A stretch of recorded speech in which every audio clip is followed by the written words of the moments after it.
like a Hellcat.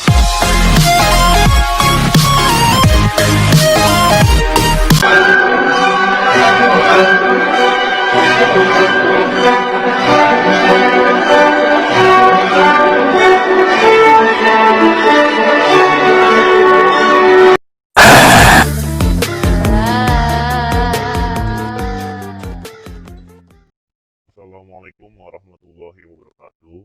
Mari belajar sikap tokoh dalam cerita. Tokoh adalah individu rekaan pada sebuah cerita yang mengalami peristiwa dalam cerita.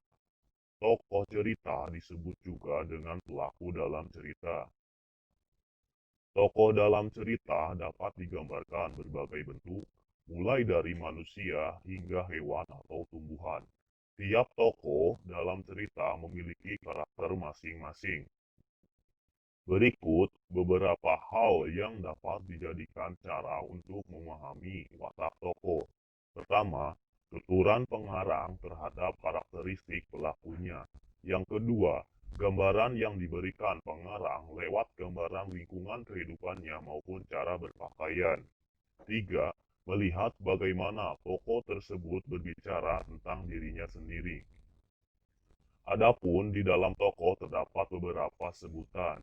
Satu, protagonis. Protagonis adalah sebutan untuk tokoh utama dalam cerita.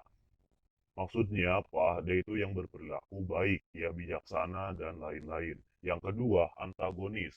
Antagonis adalah sebutan untuk tokoh lawan dalam cerita yang bisa berupa jahat, ya, bersikap jahat. Tiga, tritagonis. Tritagonis adalah sebutan untuk tokoh pembantu, penengah, pendamai. Jadi dia itu bisa berkarakter baik, bisa berkarakter jahat juga, ya. Yang terakhir, keempat, figuran adalah sebutan untuk tokoh yang tidak berarti dalam sebuah cerita. Jadi hanya semacam pembantu saja di dalam cerita. Oke, semoga materi ini bisa dimengerti oleh kalian. Terima kasih. Untuk kuisnya ada di deskripsi.